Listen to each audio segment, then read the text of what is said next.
Dear ones, we moved from morning till evening, and you might be wondering why Sister is taking us for a trip, isn't it?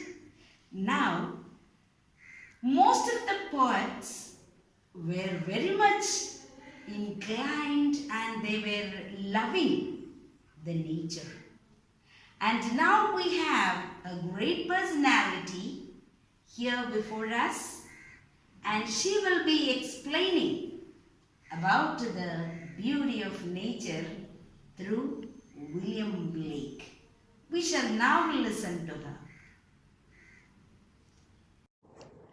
Hello, dear students of St. Teresa School, and welcome to this brief introduction to William Blake.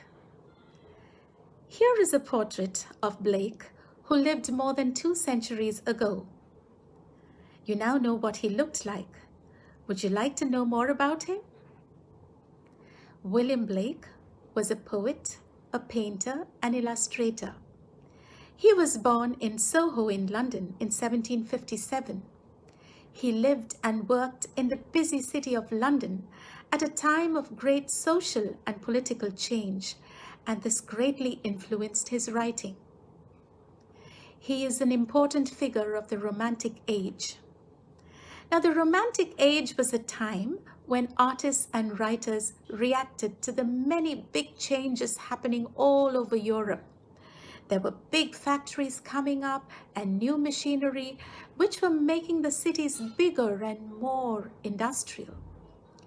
Romantic artists and writers loved nature. They were excited by emotions and feelings and tried to reflect the awe and wonder of the natural world. Blake was a visionary and a very religious man, and he felt that the amazing things he saw in the world around him came from God. One of his most famous poems is called The Tiger. This is how the poem begins and ends. Tiger, tiger burning bright in the forests of the night, what immortal hand or eye could frame thy fearful symmetry? And guess what? Blake wrote a number of poems like this for children, which are filled with imagery that you can easily understand. But what is more important, imagery that will challenge you to think about what he might actually have been trying to say. Now let's take a look at one of his paintings. Here he's painted a scene from the Bible where a dead man called Lazarus comes alive again. William Blake didn't think of himself really as a poet or a painter.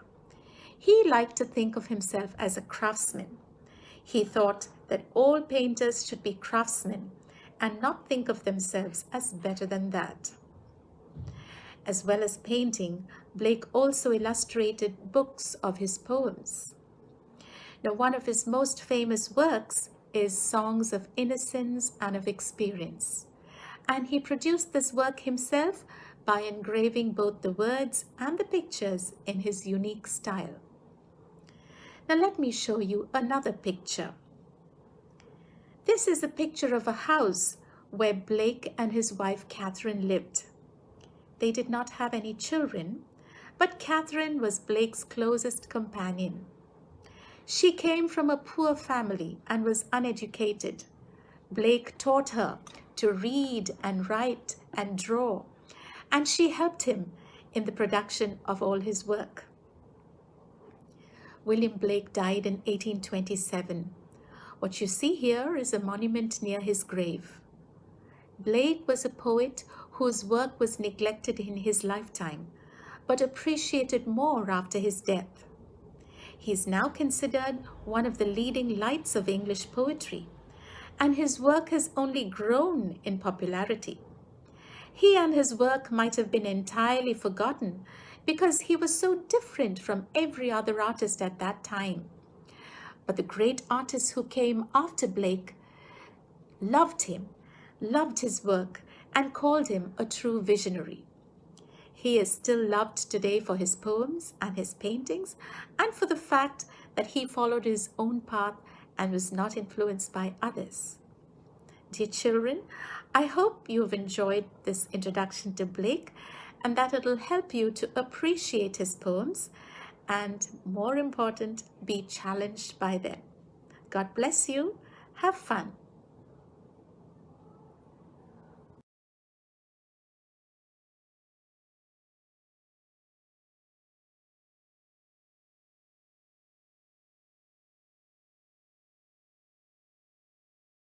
Dear students, now you know who this William Blake is, isn't it?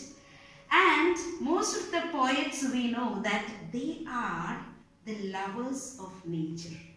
Here William Blake also is the same.